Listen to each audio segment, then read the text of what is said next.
বিসমিল্লাহির রহমানির রহিম। আল্লাহ পাকের নির্দেশিত পথে চলার লক্ষ্যে যুগ যুগে যত নবী রসুল দুনিয়ায় পাঠাইয়াছিলেন, সকল নবীদের নবী আমাদের প্রাণপ্রিয় নবীজিকে অতি মর্যাদাবান করে মানুষগুলোকে অন্ধকার থেকে আলোর পথে আনার লক্ষ্যে এ ধরায় পাঠাইয়াছিলেন। এই লক্ষ্যে রাসূল সাল্লাল্লাহু আলাইহি ওয়াসাল্লাম নবীজির বাল্যজীবনের উপর বয়ান পেশ করছেন। আলেমে দ্বীন, যিনি সারা বাংলায় ওয়াজ করে খ্যাতি অর্জন করেছেন, সুললিত কণ্ঠস্বর ইসলামী চিন্তাবিদ, সুনামধন্য আলেমে দ্বীন হযরত মাওলানা তোফাজ্জল হোসেন। স্থান: আমিনবাগ জামে মসজিদ, ঢাকা। ভলিউম 1। প্রযোজনা ও পরিবেশনা স্টার গোল্ড, 30 পাটুয়াটুলি, সালাম মেনশন, ঢাকা। আসসালামু আলাইকুম ওয়া রাহমাতুল্লাহি ওয়া বারাকাতুহু। আলহামদুলিল্লাহি নাহমাদুহু ওয়া নাস্তাঈনুহু ওয়া নাস্তাগফিরুহু ওয়া নু'মিনু বিহি ওয়া নাতাওয়াক্কালু আলাইহি ওয়া নাউযু বিল্লাহি মিন শুরুরি আনফুসিনা ওয়া মিন সাইয়্যাতি আ'মালিনা। من يهده الله فلا مضل له ومن يضلله فلا هادي له وأشهد أن لا إله إلا الله وحده لا شريك له وأشهد أن محمدا عبده ورسوله فقد قال الله تعالى في كلامه المجيد والفرقانه الحميد: أعوذ بالله من الشيطان الرجيم. بسم الله الرحمن الرحيم. ألم يجدك يتيما فآوى. قال الله تعالى: ومن يطع الرسول فقد أطاع الله. قال رسول الله صلى الله عليه وسلم: لا يؤمن أحدكم حتى أكون أحب إليه من والده وولده والناس أجمعين.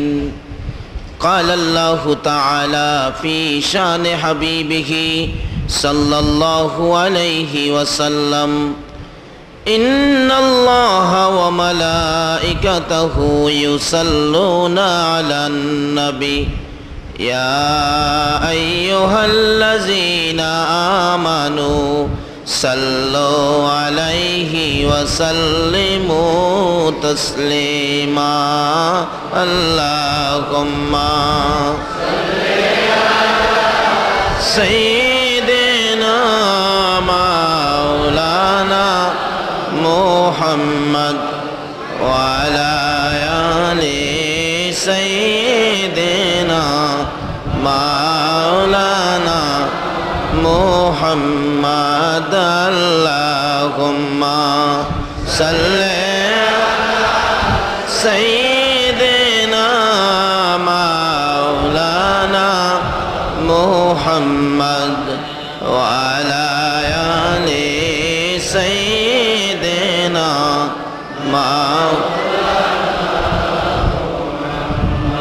নবীর মায়া ছেড়ে মানুষ কোথায় আছো বুঝি না, তোমার মায়ায় কান্দে নবী, তোমার মায়ায় কান্দে নবী, শুয়ে সোনার মদিনা।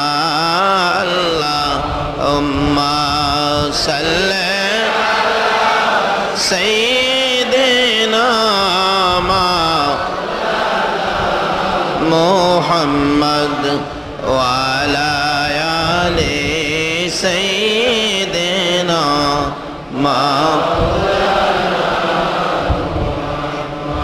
কবে জানি ডাক আসিবে এই বাড়ি ঘর সারিতে আপন পোশাক খুলে খুলে সাদা কাফন পরিতে আল্লাহ সাল্লি সাইয়্যিদিনা মাওলানা মুহাম্মদ ওয়া আলা মাওলানা আল্লাহ আল্লাহ আল্লাহ লা ইলাহা ইল্লা আল্লাহ আল্লাহ আল্লাহ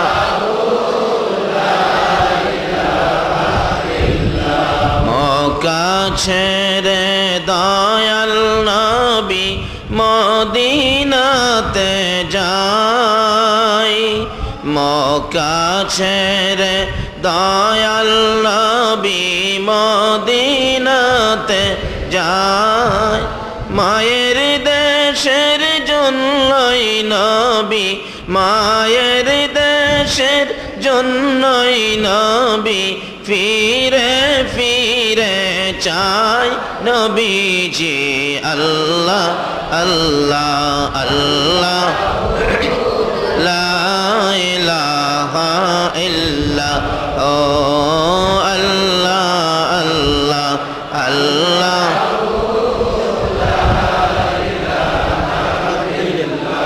লা ইলাহা ইল্লাল্লাহ মুহাম্মাদুর রাসূল সাল্লাল্লাহু আলাইহি ওয়াসাল্লাম। সম্মানিত আজকের এই 12 দিন ব্যাপী পবিত্র ঈদে মিলাদুন নবী সাল্লাল্লাহু আলাইহি সাল্লাম মাহফিলের আজকের এই দিবসের মাননীয় সভাপতি সাহেব, অতি সম্মানী নাইবে নবী দীঘার উলামায়ে কেরাম, বাবার বয়সের মুরব্বিয়ান ইজাম, দিনদার ইমানদার যুবক ভাইয়েরা, পর্দার আড়ালের মা ও বোনেরা, অতি আদরের স্কুল কলেজ মাদ্রাসার ছাত্র ভাইয়েরা, সকলের প্রতি আমার সালাম। আসসালামু আলাইকুম ওয়া রাহমাতুল্লাহি ওয়া বারাকাতুহু।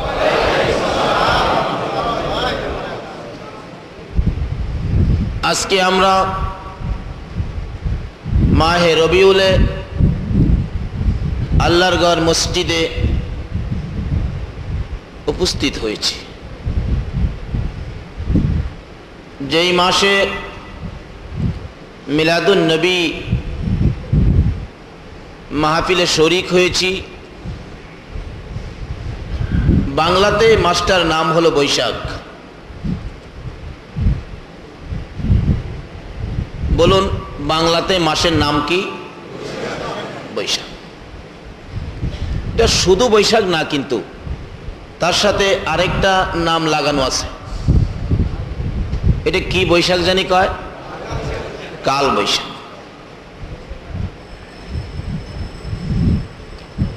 এটার মধ্যে কাল লাগানো বাংলা মাসে, আর এর মধ্যে এমন এক মাস তার সাথে জড়িত হয়ে গেল যার নাম হলো রবিউল। এটার মধ্যে প্রেম লাগানো। বৈশাখের মধ্যে কাল লাগানো, আর এই রবিউল আউয়ালের মধ্যে কি লাগানো? প্রেম। যার প্রেমে কুল কায়নাত।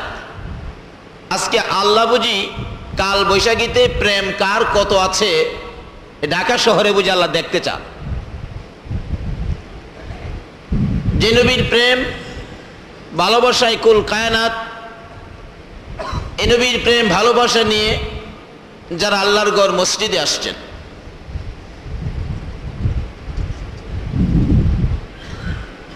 যে নবী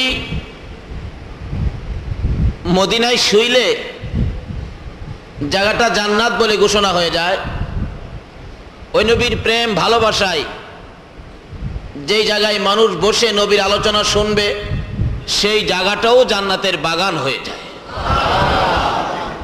আপনারা নবীর প্রেম আর ভালোবাসা নিয়ে যারা এখানে বসে আছেন, এই জায়গাটা যদি জান্নাতের বাগান হয়, আমি জানতে চাই আপনারা এখন কোথায় বসে আছেন? মাশাআল্লাহ, তাইলে কি আপনারা জান্নাতি?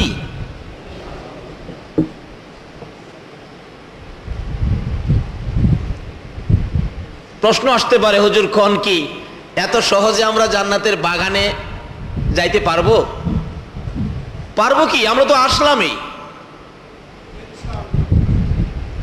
কারণ যে নবীর উম্মত আজকে রবিউল আউয়ালে মাহফিলে হযরত আদম আলাইহিস সালাতু সালাম থেকে শুরু করে ঈসা নবী পর্যন্ত সকল নবী রাসূলের জীবনী খুলে দেখুন, কোন নবী রাসূলের উম্মতের জন্য বেহেশতের দরজা আমার আল্লাহ খোলা রাখে না। কিন্তু আমরা যে নবীর উম্মত, যার প্রেম ভালোবাসায় আজকে এই বাগানের মেহমান হয়েছেন, ওই নবীর উম্মতের জন্য 12 মাসের মধ্যে একটা মাস জান্নাতের দরজা খোলা, এমনকি জাহান্নামের দরজা বন্ধ। বলুন তো এই মাসটা কোনটা? রমজান। এই তো জানেন, জানলেই তো ভালো। শুধু কি তাই?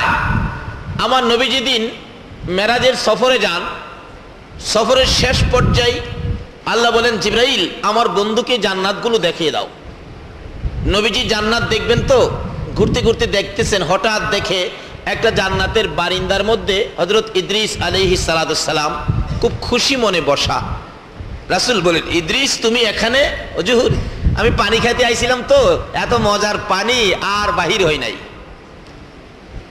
এখানে থাকো, বারিন্দার মধ্যে কেন, ভিতরে যাও না।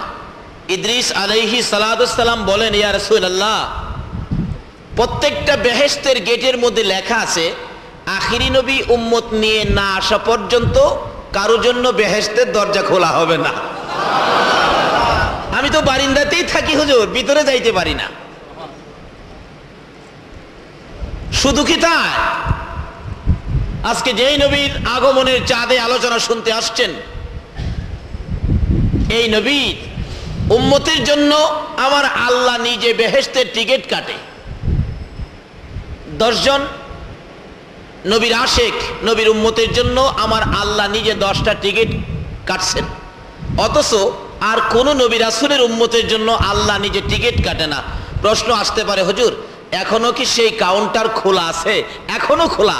যদি আপনারা ইচ্ছা করেন টিকিট একটা করে আজকে কাটতে পারবেন, রাজি আছেন তো? কিন্তু সময় দিতে হবে 9:30 পর্যন্ত। নাকি বাসায় চলে যাবেন? যান, কারো ইচ্ছা থাকে যান, দরজা খোলা আছে। কিন্তু যাইেন না এই বাড়িতে, এই বাসায়, এই শহরে কতদিন থাকবেন? আপনার আমার মতো বহু লোক এই দেশে থাইকা সাদা কাফন নিয়ে মাটির সাথে মিশে গেছে। এমন এক সময় আমাদের আসবে কিনা বলুন তো? যুবকরা হয়তো ভাবতেছে, হুজুর আমরা এখন যাবো না, কারণ দাদা এই তো এখনো যায় নাই, দাদা যাইবো, তারপরে বাবা যাইবো, তারপরে সেন আমরা যাব।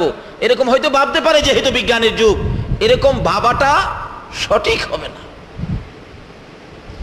বাস্তবে বুঝতে গেলে আমার বাড়ির দিকে লক্ষ্য দিতে হয়। আমার বড় ভাই ছোট্ট ছোট্ট 5টা বাচ্চা, হঠাৎ স্ট্রোক করলেন, দল্লাম হসপিটালে নিব। আমার চিল্লানিতে ভাই 2টা চোখ খুলে আমার দিকে তাকাইলেন, চোখ 2টা বন্ধ, ঠোঁট 2টা কাঁপতেছে, কি যেন বলবেন, কিন্তু কই বলতে তো পারলেন না। আমার হাতের মধ্যে মাথাটা ছেড়ে দিয়ে দুনিয়ার থেকে বিদায়। বাচ্চাগুলো এতিম। 4 দিন 5 দিন পর পর বাড়িতে গেলে আমার ছেলেটা দেখলে দৌড়ায় আসে, আব্বু আইতেছে। আমার ছোট্ট 2টা ভাতিজা দৌড়ায় এসে সামনে দাঁড়ায় জিগায়, কাকা গো আমরার আব্বু কি আর আসবে না? বাসায় যাবেন, বহু মানুষ এই বাড়িতে এই দেশে থাইকা এখন কবরে। আমরাও তাহলে একদিন কবরে যেতে হবে। বলুন কথাটা সঠিক কিনা? তাহলে আজকে যে আল্লাহ আমাদেরকে রবিউল আউয়ালে নবীর আগমনের চাঁদে আমাদেরকে কবুল করেছেন, নিশ্চয়ই আমরা ভাগ্যবান মায়ের সন্তান। আমরা যখন মায়ের পেটে ছিলাম, মা আমাদেরকে পেটে নিয়ে এই নবীর উপর দুরূদ শরীফ পড়ছিল। ওই তাসির যাদের গায়ে আছে তারা আজকের মাহফিলে শরীক হবে, কেউ বাসা বাড়িতে থাকতে পারবে না।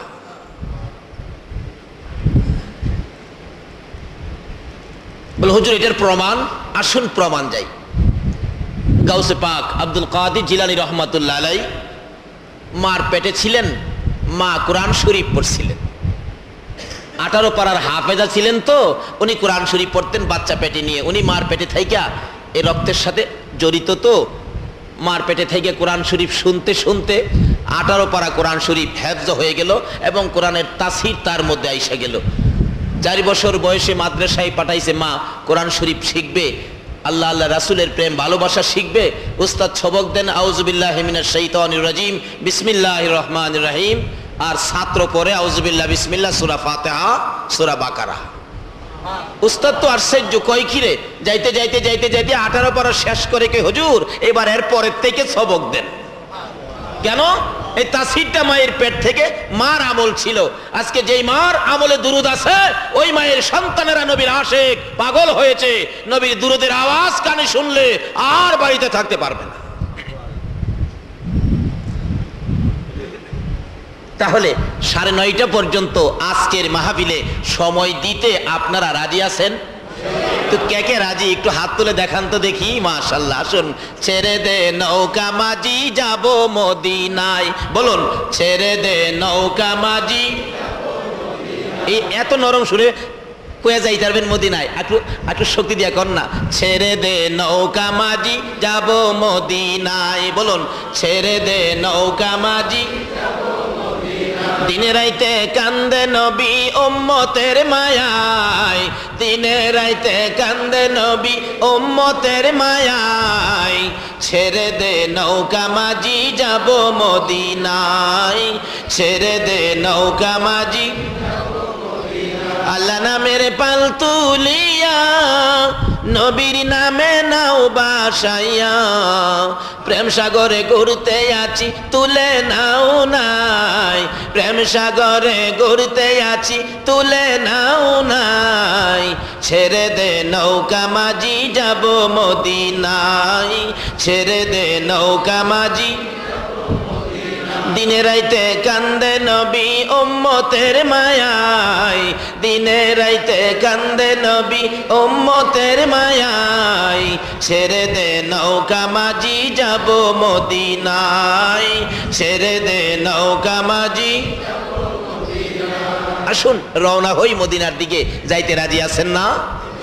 এর মধ্যে সময়টা আগে মঞ্জুর করেন, 9:30 পর্যন্ত রাজি আছেন তো? আল্লাহ তুমি কবুল করো, সকালে বলো না আমিন। যাই হোক, বলতেছিলাম আমরা জান্নাতের বাগানে যে নবীর উম্মতের জন্য আল্লাহ 10টা টিকিট নিজে কাটলেন, যে নবী উম্মত নিয়ে না যাওয়া পর্যন্ত ইদ্রিস নবীর মতো নবী জান্নাতের বারিন্দায় বেহেশতে যাওয়ার অনুমতি নাই, দরজা খোলা হবে না।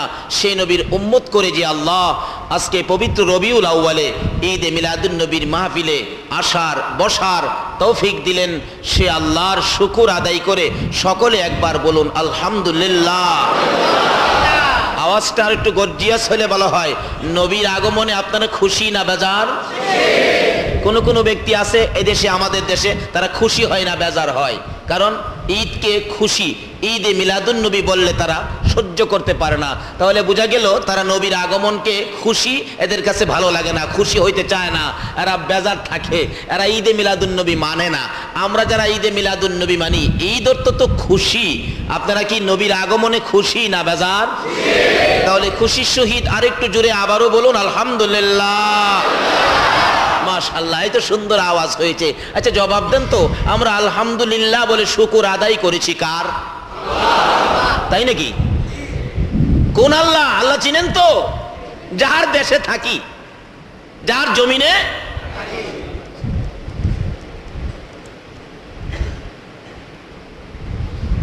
যার দেওয়া নাজ নিয়ামত আমরা খাই, যার দেওয়া হায়াত দিয়ে এদেশে চলাফেরা করি, যার দেওয়া যন্ত্রপাতি দিয়ে আমাদের বডি তৈরি করা হয়েছে, যেই মালিকের যন্ত্রপাতি আমাদের বডির মধ্যে, বলুন তো এই যন্ত্রপাতির কোনো দোকানপাট কি আপনাদের এলাকায় আছে? নাই, কোথাও পাবেন না। ওদিকে আমার আলোচনা না, আসুন সামনে যাই। বলতেছিলাম ওই মালিকের কথা। আজকে আমরা শুকর আদায় করেছি কার? এখন আল্লাহ বলতেছেন আরো সে বসে আপনাদের কথা, এই ফেরেশতারা একটা শব্দ শুনলাম রে, সম্মিলিত কণ্ঠে কিছু মানুষ আল্লাহ বলে ডাক দিল। ফেরেশতারা কই হ দিল তো, কোথায়? এটা তো শান্তিনগরে। ফেরেশতারা বলতেছেন আচ্ছা আল্লাহ কি দেখে না কোথায়? প্রশ্ন আপনারা করতে পারেন জ্ঞানী সমাজ যে হুজুর এটা কেন বলবে ফেরেশতারা, বা আল্লাহ কেন জিগাইবেন কোথায়? আল্লাহ তো দেখে, দেখাও অনেক সময় জিগায়। মুসা নবীর হাতে ছিল লাঠি, তারপরও আল্লাহ জিগায় অমা তিলকা বিয়ামিনিকা ইয়া মুসা, হে মুসা তোর হাতে কি? আচ্ছা মুসা যদি কইতো তুমি দেহ না কি, কথাটা কি মুসা যদি কইতো কথাটা কি অযৌক্তিক হইতো? এই অভ্যাস কিন্তু আমাদেরও আছে, কি বলেন? দেখবেন বাজারে যাইতেছে চাচা বুড়া মানুষ, বাতিজা বাজার থেকে আইতাছে ভ্যাগ ভর্তি বাজার নিয়া, রাস্তায় দেখা হলে জিগায় চাচা বাজারে যাইবেন? চাচা যদি বলে ব্যাগ নিয়ে কি বাজারে যায় না, মানুষ অফিসে যায় নাকি? এই অভ্যাস কিন্তু আমাদের আছে। আল্লাহ জিগায় ফেরেশতারা, একটা আল্লাহ নামের শব্দ অনেক মানুষের কণ্ঠে কোথায় রে আওয়াজটা হলো? ফেরেশতারা বলেন এটা তো শান্তিনগর মসজিদের মধ্যে আপনার নবীর প্রেম আর ভালোবাসা নিয়ে আপনার কিছু মহব্বতের বান্দা বসে শুকর আদায় করেছে আপনার, তারপরে আল্লাহ বলে ডাক দিয়েছে।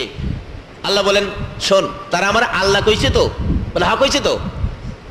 তাহলে তোরা না একদিন বলছিলে যে এই জাতি নাকি আমারে আল্লাহ বলবে না, কি এখন যে আমার আল্লাহ কইল? সুবহানাল্লাহ। এই ফেরেশতারা শোন, তোরা না একদিন বলছিলে এই জাতি আমারে আল্লাহ বলবে না, কিন্তু তারা তো এখন আমার আল্লাহ বললো, এখন কি? কি ফেরেশতারা এখন মাথা নিচে দিয়ে লাইছে। আবার বলুন না শুকর আদায় করেছি কার? আল্লাহ কয় শুনছস কি কয় তারা?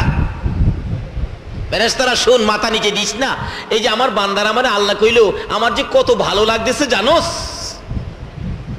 কেমন লাগতেছে বাস্তবে? আসুন, আপনাদের শান্তিনগর এলাকায় কোনো এক মা খুব আদর করে একটা ছেলেকে লালন পালন করতেছে, কিন্তু মার দুঃখ একটাই, 30 বছর বয়স, বিবাহ শাদী করাইলো, 30 বছরের মধ্যে ছেলেটা মাকে একদিন মা বলে ডাক দিল না। আচ্ছা এই অবস্থা যদি হয় কোনো ফ্যামিলিতে, মার মনে ব্যথা আছে কিনা কন্ত? আজকে মাহফিল থেকে বাসায় যায় রাত্রে 10টায় যদি ডাক মারে মা মা, আজকে ওয়াজ থেকে বুঝছি তুমি কেমন জিনিস। বলুন তো আশপড়শি বাসায় সকালে ওইটা মা এই খবরটা দিবে কিনা? বাসায় যায় বলবে খালাম্মা শুনছেন 30 বছর পরে আমার পোলায় আজকে যে আমার কেমনে মা কইলো, কি কমু আপা শুনছেন? চাচি শুনছেন? এই মা বলার সাথে সাথে আমার কলিজাটা একবারে শান্ত, এমন কি 30 বছরের ব্যথা একটা ডাকে দূর হয়ে গেছে। আমার আল্লাহ বলেন আরে দুনিয়ার মানুষ, মায়ের মতো একটা দরুদ যদি একটা ডাকে কলিজা ঠান্ডা হয়, 30 বছরের ব্যথা অন্তর থেকে দূর হয়ে যায় রে। একটা মায়ের চাইতে কোটি কোটি গুণ বেশি দয়া রে আমি আল্লাহ। আমার ঘরে মসজিদে বসে রবিউল আউয়াল চাঁদে নবীর ভালোবাসার মালা গলায় লইয়া মাহফিলে বসে যারা আমাকে আল্লাহ আল্লাহ বলে ডাক দিয়েছো, ও ফেরেশতারা আমার কত ভালো লাগতেছে, আমার বড় খুশি লাগতেছে। ফেরেশতারা রে, এই ডাকের উসিলায় এই মাহফিলে যারা বসে আছে 30 বছর বুঝি না, 70 80 90 100 বছর বুঝি না রে ফেরেশতারা, এই ডাকটার কারণে আমি আল্লাহ তাদের জীবনের গুনাহ ক্ষমা করে দিলাম। ফেরেশতারা বলেন খোদা গো বলেন কি এই এক ডাকে ক্ষমা? প্রশ্ন আসতে পারে কোন কি এক ডাকে? আসলে আদম থেকে ঈসা আলাইহিস সালাম পর্যন্ত সকল নবী রাসূলের উম্মতের জীবনী খুলে দেখুন, কোন নবীর উম্মত এক ডাকে ক্ষমা পায় না। এমনকি আদম নবীর মতো নবী 350 বছর ডাকতে হয়েছে। 350 বছর পরে আল্লাহ কয় আদম রে কি ব্যাপার? খোদা গো এতদিন ডাকি কান্দি, তুমি আমার প্রতি একটু দয়া করো না, একটা দাবি তোমার করতাম। আল্লাহ কয় কান্দাছস তো দিহি, কিন্তু তোমার কান্দা যে মজা লাগে না। আরেকদিন দেখে আল্লাহর আরশের মধ্যে একটা নাম লেখা, লা ইলাহা ইল্লাল্লাহ, তার পাশে কি জানি লেখা, কি জানি লেখা, বিশ্বাস হয়নি?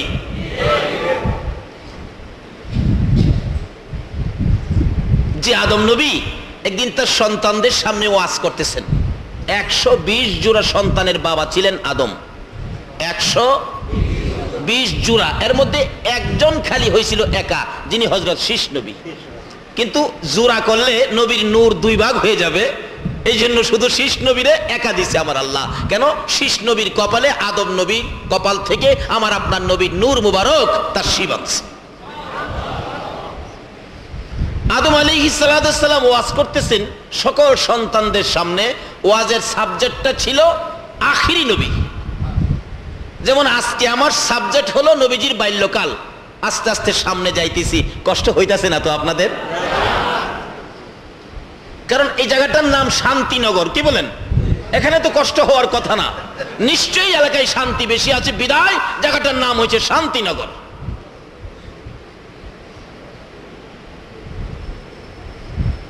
আদম নবী ওয়াজ করতেছেন, সাবজেক্ট হলো আখিরি নবী। 3.5 ঘন্টা ওয়াজ করলেন। ওয়াজের পর শীষ নবী মাঝখানে দাঁড়ায় বলতেছেন, আব্বা আদম, ব্যাপারটা বুঝি না, কেন কবে আখিরি নবী আসবে? ওই আখিরি নবীর আলোচনা 3.5 ঘন্টা করলেন, কিন্তু আপনি নবীর কথা তো একবারও বললেন না।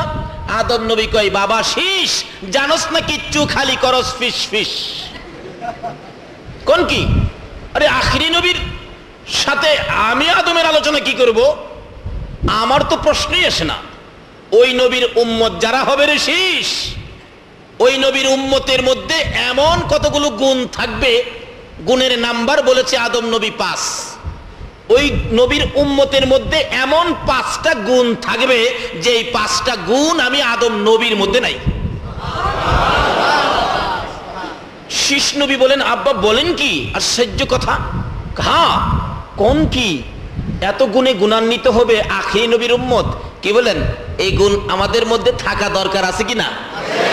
হ্যাঁ, আখিরি নবীর উম্মত মিয়া, ফাইনাল নবী, শ্রেষ্ঠ নবী, এই নবীর উম্মতের মধ্যে থাকবে না, থাকবে কার মধ্যে? কিন্তু আজকে যে আমরা এই গুণের রাস্তার মধ্যে নাই, বিধায় আজকে বিশ্বজুড়ে বিজাতিদের হাতে মুসলমানগুলি মার খাচ্ছে। আজকে যদি নবীর আদর্শ, নবীর প্রেম, নবীর তরিকা নিয়ে রাস্তায় থাকতাম, তাহলে বিশ্বজুড়ে আমরা এইভাবে মার খেতাম। কেন মার খাবো আমরা? গাউসে পাকের জীবনী খুলে দেখুন, দুনিয়াতে তো ক্ষমতা দেখাইছেই, কবরও যাইও ক্ষমতা দেখায়। মুলকিন নকির কবরে ধরছে, তোমার রবকে দুয়ারে থাপা দিয়ে ধরছে। মুলকিন নকির দুয়ারে দইরা কয়, তোরা হিন্দু না মুসলমান? হুজুর কোন কি? কথা তো কেউ জিগায় নাই। আমার দরকার আছে। কয় ঠিক কিরা? কয় আমরা হিন্দুও না মুসলমানও না, আমরা তো আল্লাহর ফেরেশতা। তো তোরা ফেরেশতা নাকি? বলে হ্যাঁ। তোরাই তো খুঁজতেছি, এখন আর ছাড়তাছি না। কোন কি? কেন ছাড়বেন না? কই তোরা আমার বাবা আদম নবীকে যখন সৃষ্টি করতে চাইছিল আমার আল্লাহ, তোরা নিষেধ দিতে কি লেগা? খবর হইছিনি? সুবহানাল্লাহ কইতেন না? সেই নবীর উম্মত আমরা। আমার বাবা আদম নবীরে বানাইতে চাইছেন আল্লাহ, তোরা নিষেধ দিসলে কি লেগে? আমার বাবারে কলঙ্ক করছস, আজগা ছাড়তাছি না। ফেরেশতারা কয়, হুজুর আমরা না তো। কই তোরা না? অনেক সময় দেখেন না ঢাকার স্টাফ, পরিবহন স্টাফ, ঢাকার স্টাফ দেখবেন আপনার ওই চট্টগ্রামের স্টাফের সাথে গন্ডগোল অনেক সময় হয় না? গন্ডগোল হয়ে দেখবেন চট্টগ্রামের লোক যদি ঢাকায় পায়, বলুন তো ঢাকার পরিবহন স্টাফ হেরা ছাড়বো? হ্যাঁ কইব, আমি তো আসিলাম না ভাই, আমি তো আসিলাম কুমিল্লায়। কই তুই চট্টগ্রামের স্টাফ? তো বলা হ্যাঁ। তো তোরও ছাড়তাছি না। গাউসে পাক কয়, তোমারও ছাড়তাছি না, তোমরা তো হে স্টাফের, ফেরেশতার স্টাফের না তোমরা? বলা হ্যাঁ। তাহলে ছাড়তাছি না। সেইরা দেন, খোদা গো বিপদে পড়ছি, ছাড়ে না। কই যে আর জীবন ইতা করতাম না, আর ইতা করতাম না। কয় না, এইটাও ছাড়তাছি না। একটা কথা দিয়া যাবে কি, কাদরিয়া তরিকায় যত লোক মুরিদ হইব, এই লোক কবরে আইলে এদের সামনে যায় চোখ লাল করতে পারবে না।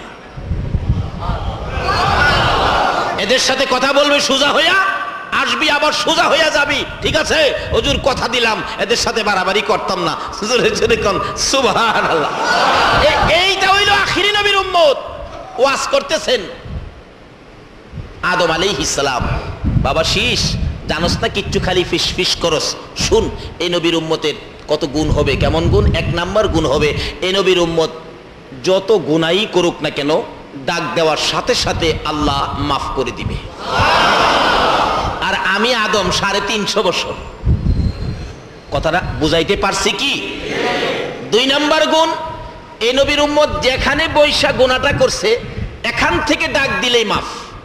আর আমারে সারা পৃথিবী ঘুরাইছে, 3 নাম্বার গুণ, ওই নবীর উম্মত যত গুনাই করুক না কেন তাকে বাড়ি থেকে বাহির করে দিবে না, কিন্তু আমারে বেহেশতের থেকে বাহির করে দিচ্ছে। নাকি গুনার জন্য শান্তিনগরের মানুষকে অশান্তিনগর পাঠাইছে? দেখছেন আদম নবীর ওয়াজ।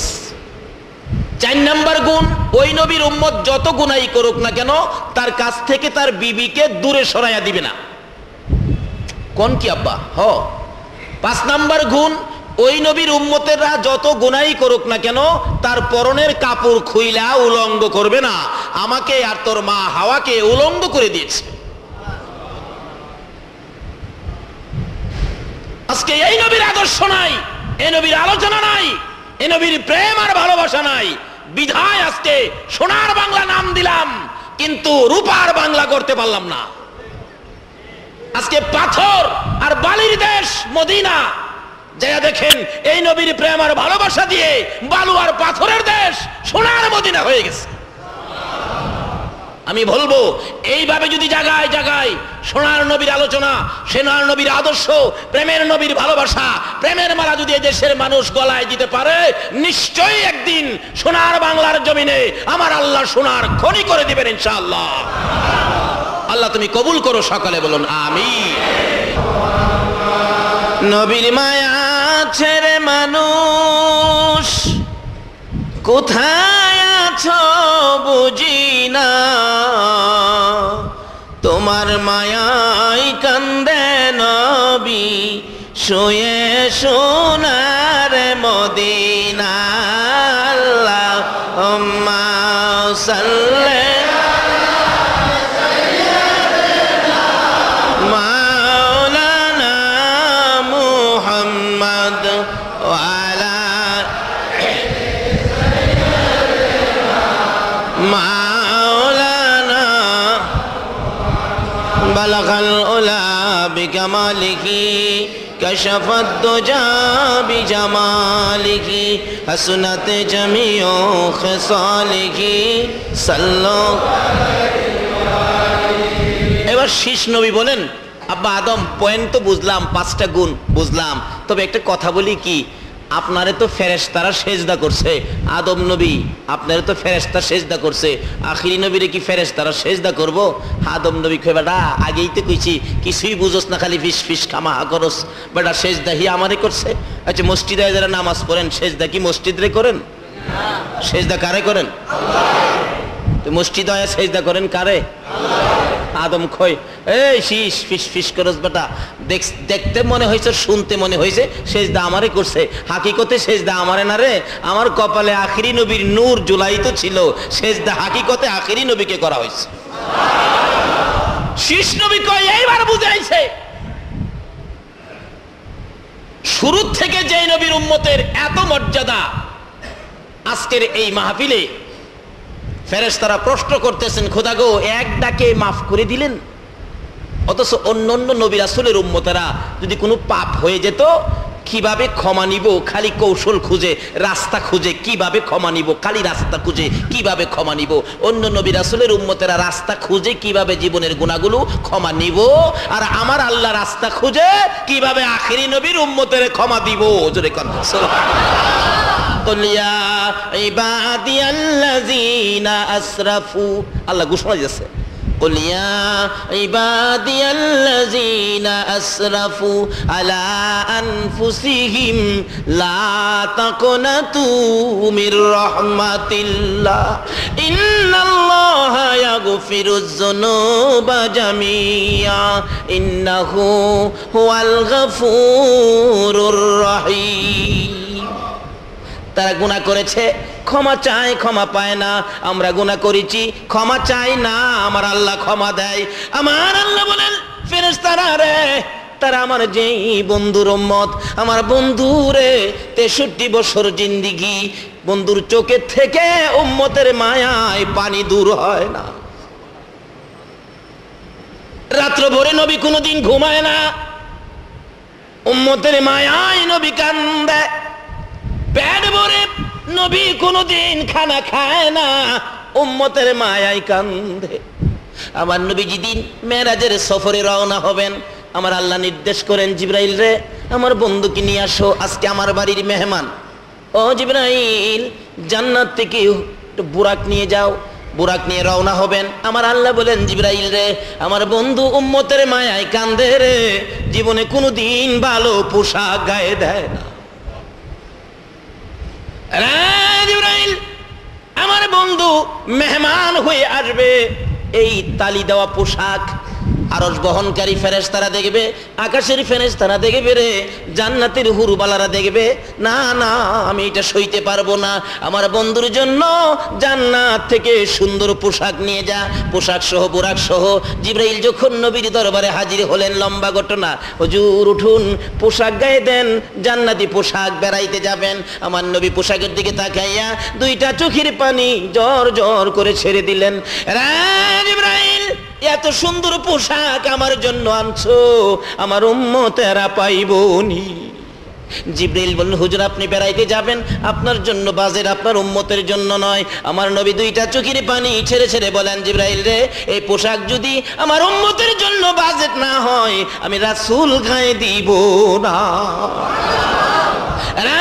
জিবরাইল, এই পোশাক আমার কাছ থেকে দূরে নিয়ে যাও, আমার উম্মতের ব্যথা লাগে রে, আমি সইতে পারি না। আমার আল্লাহ বলেন, জিবরাইল রে আমার বন্ধুর কানে খবর দে, আমার বন্ধু নাশিক যারা হবে, আমার বন্ধুর পাগল যারা হবে, আমার বন্ধুর কথা মতো যারা চলবে, আমার বন্ধুর উম্মত যারা হবে, জিবরাইল আমার বন্ধুরে জানাইয়া দে, এই পোশাক নয়, এর চেয়ে আরো সুন্দর পোশাক আমার বন্ধুর উম্মতের বাজেট দিয়ে দিলাম। দয়ালো নবী প্রেমের ছবি আর আসবে না জগতে, আমার দয়ালো নবী প্রেমের ছবি আর আসবে না। হাসর দিনে উম্মত বিনে, হাসর দিনে উম্মত বিনে যাবে না নবীজি বেহেশতে। দয়ালো নবী প্রেমের ছবি আর আসবে না জগতে, আমার দয়ালো নবী প্রেমের ছবি আর আসবে না। 63 সাল জিন্দিগি কাছে বলে উম্মতি, 63 সাল জিন্দিগি কাছে বলে উম্মতি, এখনো কান্দে শুয়ে মদিনাতে নবী, এখনো কান্দে শুয়ে মদিনাতে। দয়ালো নবী প্রেমের ছবি আর আসবে না জগতে, আমার দয়ালো নবী প্রেমের ছবি আর আসবে না। আমার আল্লাহ বলেন, ফেরেশতারা যে নবী উম্মতের জন্য এত কান্দা এত কষ্ট করেছে, সে নবীর উম্মত আমার একবার ডাক দিলেই আমার ইচ্ছা হয় তাদেরকে মাফ করে দিতে। এটা বরকতটা কিন্তু আমরা না, বরকতটা হলো রবিউল আউয়াল চাঁদে যিনি আসছিলেন, যার শানে আজকের মাহফিল, এই নবীর বরকতে এক ডাকে আজকে মাপ পেয়ে গেলাম।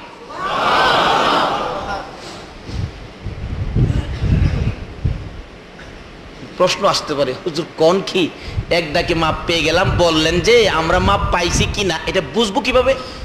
কি বলে? কারণ এখন তো বিজ্ঞানের যুগ, জ্ঞানী সমাজ, বালা করে না বুঝলে আবার সকালবেলায় সমালোচনা করবে। মাপ যে পাইছি হুজুর আজকে, এটা বুঝবো কিভাবে? মিথ্যা কথা বলেন না। এখন আলোচনা শুরুতে এই রবিউল আউয়াল চাঁদ, ঈদে মিলাদুন নবীর মাহফিলে আপনারা যারা বসে আছেন, এখন কি আপনাদের খারাপ লাগতেছে না ভালো লাগতেছে? যাদের কাছে ভালো লাগতেছে আপনি নিশ্চিত হন আপনি ক্ষমা পেয়ে গেছেন। কিছু না পাইলে মানুষের কাছে ভালো লাগার কথা না,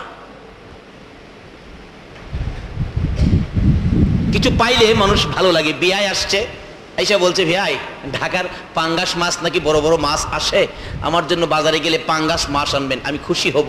বিয়াই বাজার করতে যাই, প্রথমেই দেখে অন্তত 8-9 কেজি ওজনের পাঙ্গাস। পাঙ্গাস বিয়াই চাইছে, বিয়াই মাছ কিনছে, বাসায় রওনা হয়েছে, কন্ত যা চাইছে তা পাইছে, মনটা খুশি না বেজার?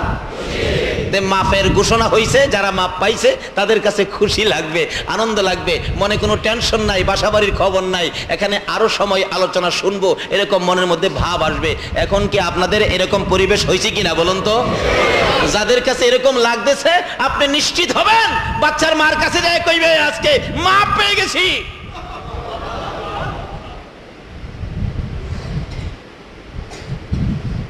দুই চারজন হয়তো এরকম থাকতে পারেন, হুজুর আমরা তো এরকম বুঝতেছি না, ভালো লাগে না, না লাগে, এরকম একটা ভাব বুঝতেছি না, তাইলে আমরা কি, আমি বলবো তাইলে আপনার ভেজাল, মাপ পান নাই। তো প্রশ্ন করবেন হুজুর তাহলে কি জামুগা? জানগা, দরজা খোলা আছে, তবে অনুরোধ করব যায়েন না, সকলের সাথে বসেন, এটা বরকতের মাহফিল।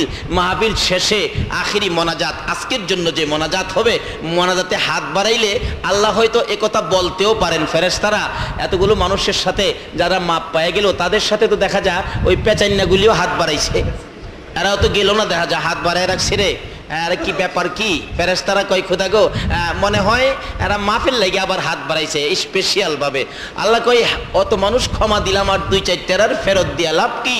হাত যখন বাড়াইছে দে সকলের সাথে ক্ষমার পাল্লায় উঠাইয়া দে, জোরে জোরে করছে।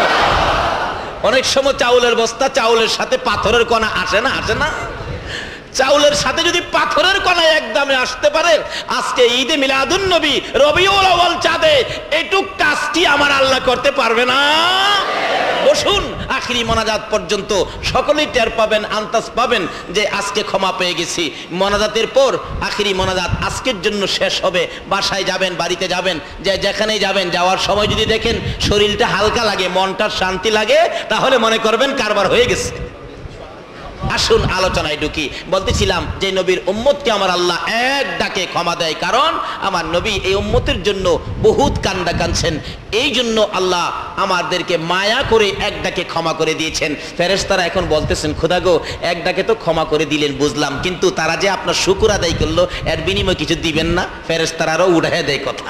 আল্লাহ কয় দিমু তো, কি দিবেন জানতে চায়, কয় তোমরা তাহলে শুনো, আমার আজকের এই মেহমানদেরকে যারা আমার শুকর আদায় করেছে আলহামদুলিল্লাহ বলে, তাদের জন্য আমি আল্লাহ অসংখ্য ও অগণিত নিয়ামতের একটা বাজেট দেয়া দিলাম। বাজেট যাই হয়, লেখার জন্য দায়িত্ব আমাদের কাছে আছে কিনা দুইজন ফেরেশতা? তারা কই জানি থাকে, এখনো আছে? দোকানে যাওয়ার সময়, অফিসে যাওয়ার সময়, বেজাল করেন সময়, মাপে কম দেওয়ার সময় থাকে? থাকে? আমার তো মনে থাকে না। থাকলে আবার বেজাল করেন কেমনে?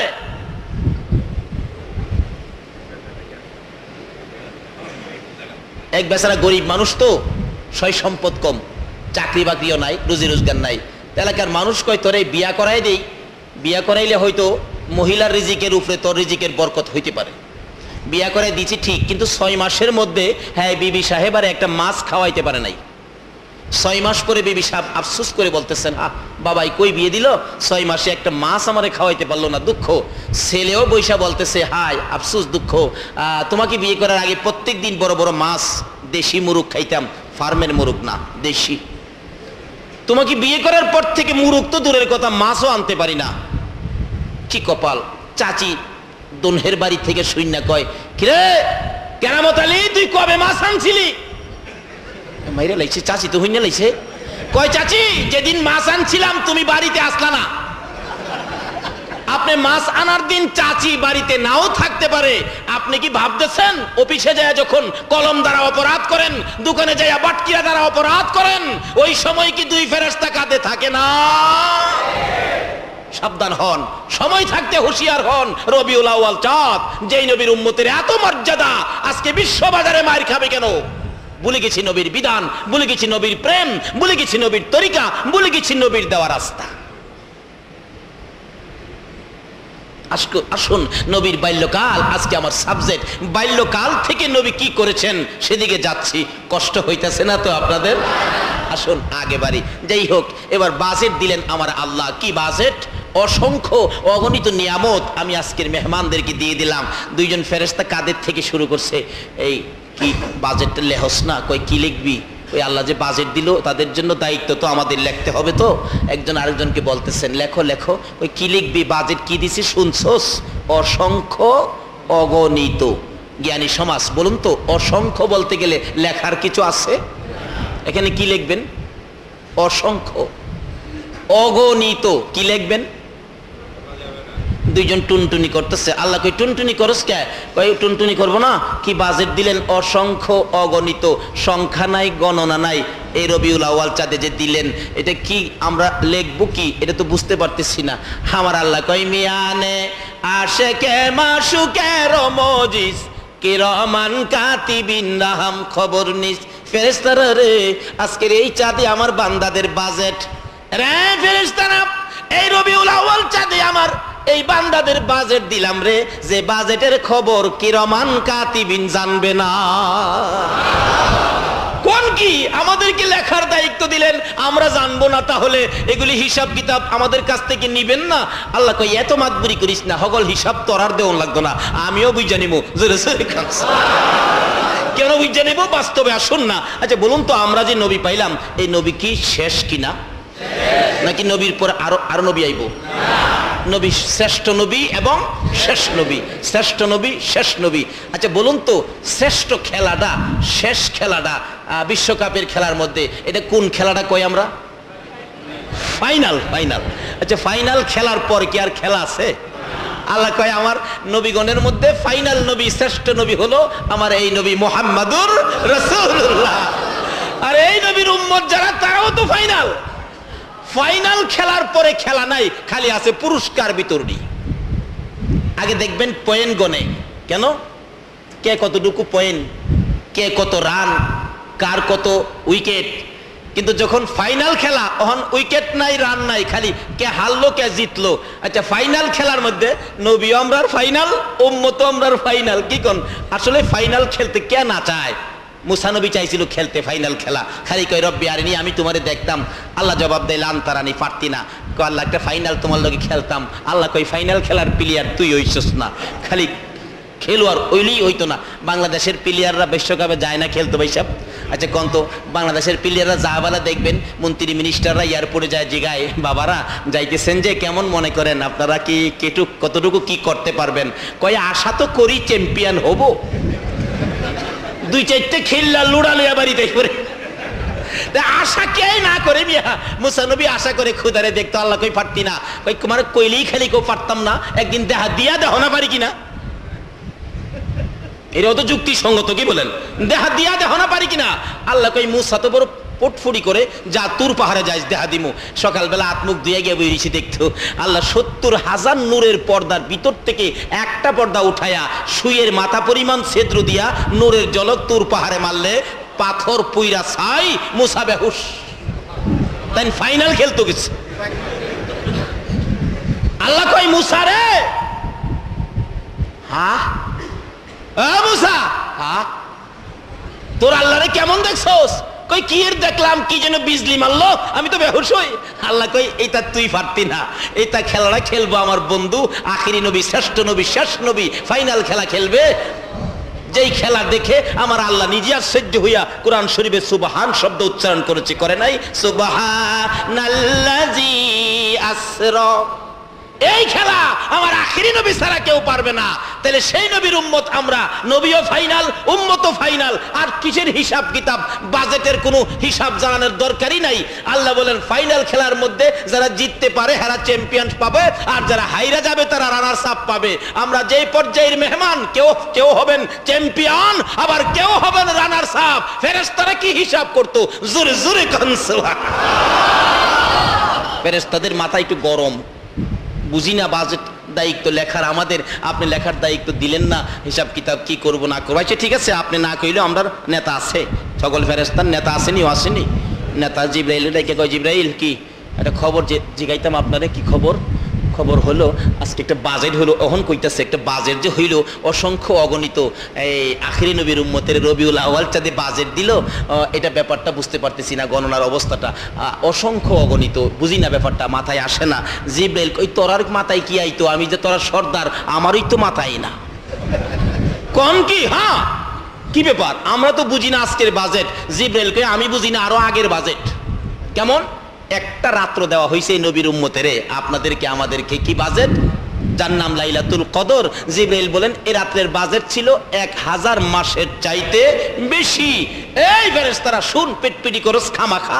আমি যে জিবরাইল সর্দার, 1000 পর্যন্ত আমি বুঝলাম, 1000-এর পরে যে বেশির কথা কইল, এটা যে কত বেশি আমি জিবরাইলও জানি না। জোরে কন্যা সুবহানাল্লাহ। সকল ফেরেশতারা কই কোন কি আপনি সকল ফেরেশতার সর্দার হয়ে জানেন না? এই বাজেট তোদেরকে জানা দরকার নাই, আমার ইচ্ছা মতো আমি বাজেট দিলাম। ফেরেশতা জিবরাইলের কাছে জানতে চাইলে জিবরাইল বলতেছেন তোরা আর কি জানবি, আমিও তো জানি না। কই আপনি সর্দার হয়ে জানেন না? এবার জিবরাইল বলতেছেন বলছস তো ঠিক, আমি জানি না সর্দার হইয়া, দাঁড়াও আমি কিছু যাই না লই। খোদা গো, ও খোদা কি এভাবে যে বাজেট দেন, আমি তো সর্দার, কিছু জানা দরকার, আমারে কিছু জানাইবেন যেন ফেরেশতাদের কাছে বলতে পারি। আল্লাহ কই জানবি? কয় হ্যাঁ জানতাম তো, 2 রাকাত নামাজ পড় তোরে জানাই দিব। জিবরাইল 2 রাকাত নামাজে দাঁড়াইছে, 2 রাকাত নামাজ, 1 রাকাতে 20,000 বৎসর, 2 রাকাতে 40 সালাম ফিরাইছে। প্রভু হ্যাঁ লম্বা নামাজ, আর কি কেউ পড়তে পারবে? পারবে না। এই লম্বা নামাজের নেকি কি দুনিয়ার কেউ পাবে? আল্লাহ বলেন হ্যাঁ। নামাজ পড়তে পারবে না, নেকি পাবে হ্যাঁ। নামাজের বেলা না, নেকির বেলা হ্যাঁ। খোদা গো, জিবরাইল কই এটা কে, এই নেকিটা কে পাবে, এত লম্বা নামাজের নেকি? আল্লাহ কয় আমার আখিরি নবীর উম্মতেরা পাবে। জিবরাইল বলেন মাবুদ এখন তো আরো বুঝি না, নামাজের বেলা না, নেকির বেলা হা। আমার আল্লাহ বলেন জিবরাইল রে কিছুটা বুঝা যা। কিভাবে বুঝবো? শোনো, তুমি 40,000 বছরে 2 রাকাত নামাজ আদায় করেছো আখিরি নবীর উম্মতের বাজেট জানার জন্য। আর আমার ওই আখিরি নবীর উম্মতেরা রে জিবরাইল 2 মিনিটে 2 রাকাত নামাজ আদায় করবে আমি আল্লাহকে খুশি করার জন্য। তোমার বাজেট জানা 40,000 বছরে যত নেকি পাইছো, আমার বন্ধুর উম্মতেরা 2 মিনিটে 2 রাকাত নামাজ আদায় করবে আমাকে খুশি করার জন্য। 2 মিনিটের 2 রাকাত নামাজের বিনিময় তোমার 40,000 বছরের চাইতে বেশি নেকি আখিরি নবীর উম্মতেরে দিয়ে দিলাম। জিবরাইল কই খোদা গো আর দরকার নাই, বুঝে আইছে সেই নবীর উম্মত আমরা, যাদের ব্যাপার ফেরেশতারাও বুঝা শেষ করতে পারে না। আর শুন, সেই নবীর আগমনের চাঁদ এই রবিউল আউয়াল, সেই রবিউল আউয়াল চাঁদে আজকের আলোচনা আমার সাবজেক্ট হলো নবীজির বাল্যকাল। কি বলেন, নবীজি কি একবারেই কি বড় হয়ে গেছিল? আস্তে আস্তে। আমাদের বাল্যকাল কোন দিকে আর নবীর বাল্যকাল কোন দিকে? আসুন আলোচনার মধ্যে বুঝি, তাহলে আমাদের দেশের বালকগুলো, আমাদের দেশের তরুণগুলো নবীর আদর্শে যদি আদর্শিত হতে পারে, ইনশাআল্লাহ এই দেশ সুন্দর হয়ে যাবে, এই দেশ ভালো হয়ে যাবে। আইন করে দিবস করে মানুষকে সভ্য করা যাবে না। ওই দয়ার নবী, মায়ার নবীর চরিত্রের, মায়ার নবীর বাল্যকালের কিছু জিনিস যদি আমাদের দেশের এই বাল্যকাল, ওই বয়সটা যদি বাল্যকালের বাচ্চাদেরকে, এই কালে এই বয়সের বাচ্চাদেরকে, তরুণদেরকে বুঝাইতে পারি, নিশ্চয়ই আমাদের দেশ শান্ত হবে, সুন্দর হবে, পরিবেশ ভালো হবে, নবীর প্রেমের নিশান উঠবে। নবীজির এমন একটা সময়ের কথা এই আয়াতের মধ্যে আল্লাহ নিজে বলতেছেন, বন্ধুগো একদিন মক্কা নগরীতে তোমাকে এতিম রূপে দেখেছি। বলুন তো আমার নবীর দুনিয়াতে আসার সময় ওনার বাবার কোলে ওঠার সুযোগ কি ওনার ছিল? কিন্তু আল্লাহ আবার বলতেছেন, বন্ধু দেখতে দেখা গেছে এতিম, কিন্তু তোমাকে দুনিয়ার সাধারণ এতিমরা যেইভাবে কষ্টে লালিত পালিত হয়, এরকম একটা কষ্টের অংশ আমি তোমাকে বুক করতে দেই নাই।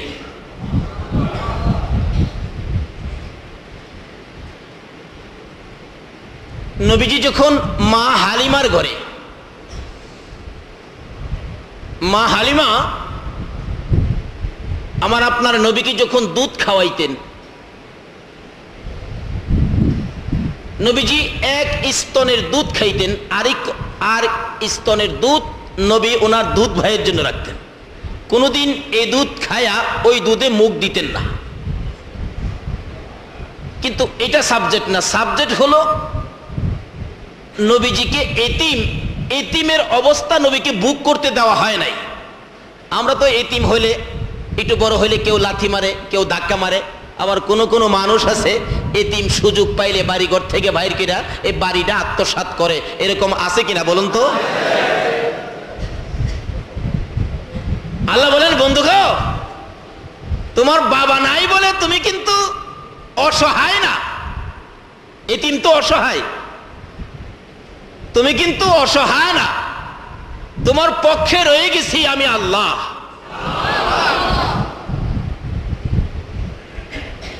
হালিমার জীবনীতে পাওয়া যায়, হালিমার সকল সন্তানদেরকে টুকটাক কাজে পাঠাইতেন, কিন্তু আমার আপনার রাসূলকে জীবনে কোনোদিন হালিমা কাজে যাইতে দেয় না।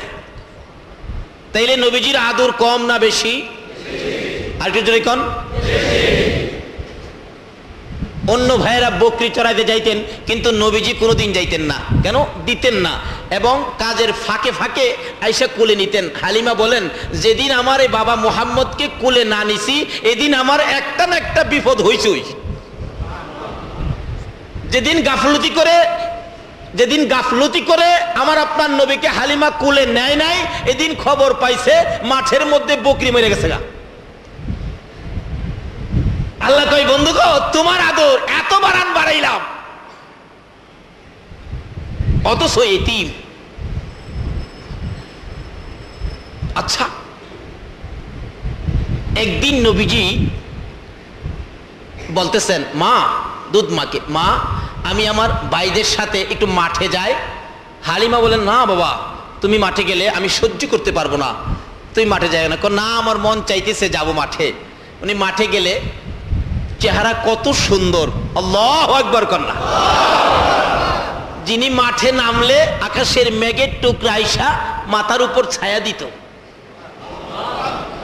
কিন্তু আরেক অলৌকিক ঘটনা ঘটলো, যে মাঠে ঘাস হয় না, বকরি পাথর থেকে কি যেন খায়।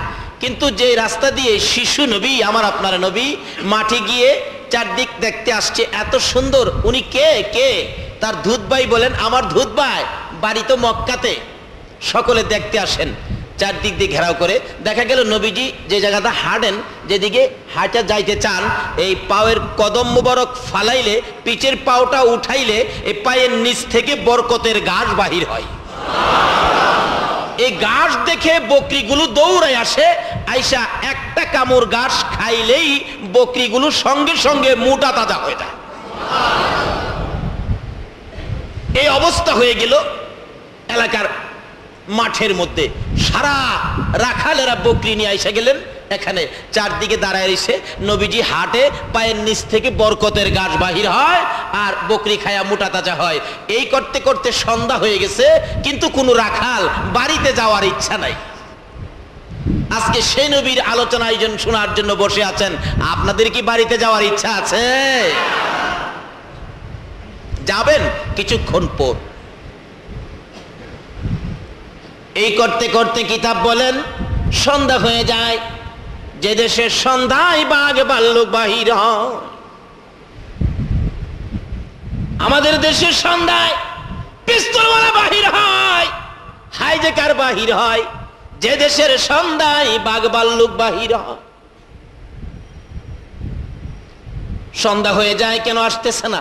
গার্জিয়ানরা দৌড়ে যায়, কেন রাখালেরা, আমার আদরের ছেলেরা, আদরের সন্তানেরা কেন বাসায় আসে না, বাড়িতে আসে না? দৌড়ে যায়, দেখে ঘেরাও করে আছে রাহমাতাল লিল আলামিন নবী, আল্লাহর বন্ধু, যার উসিলায় কুল কায়নাত। এই নবীজি হাঁটতেছে, পায়ের নিচে গাছ বাহির হয়, বকরি খায়, মোটা তাজা হয়। এই কাণ্ড কারখানা দেখে আমার আল্লাহ বলেন, বন্ধু গো, মানুষের কাছে দেখাইলাম তোমারে এতিম, ইচ্ছে করলে তোমার বাবাকে রাখতে পারতাম, রাখি না। কারণ হলো তোমাকে এতিম বানাইয়া দুনিয়ার জগতে ছেড়ে দিলাম, দেখি তোমার নি কেউ ভালোবাসে। অলিমুদ্দি কলিমুদ্দি সলিমুদ্দির মা বাবা থাকতে পারে, আমার নবীর বাবাকে কি রাখতে পারতো না আমার আল্লাহ? কারণ দেখি তোমার এনি ভালোবাসে, এর লেগে এই বয়সটা তোমাকে এতিম করে দিলাম। কিন্তু একবারে তুমি অসহায় না, আমি আল্লাহ যে তোমার জন্য আছি। দেখে দেখে বলেন গার্জিয়ানেরা, ও রাখালেরা, ছেলেরা, বাবারা, শোনো, তোমরা কি বাসায় যাবে না, বাড়িতে যাইবা না? জবাব দেন, তাকায়া দেখো, এমন একটা বালক হাঁটলে পায়ের নিচ থেকে গাছ বাহির হয়, কত সুন্দর চেহারা দেখছো। প্রিয় শ্রোতা মণ্ডলী, নবীজির বাল্যজীবনের উপর এতক্ষণ আমরা শুনলাম প্রথম পর্ব। এবার আমরা শুনব বাকি অংশ, দ্বিতীয় পর্ব।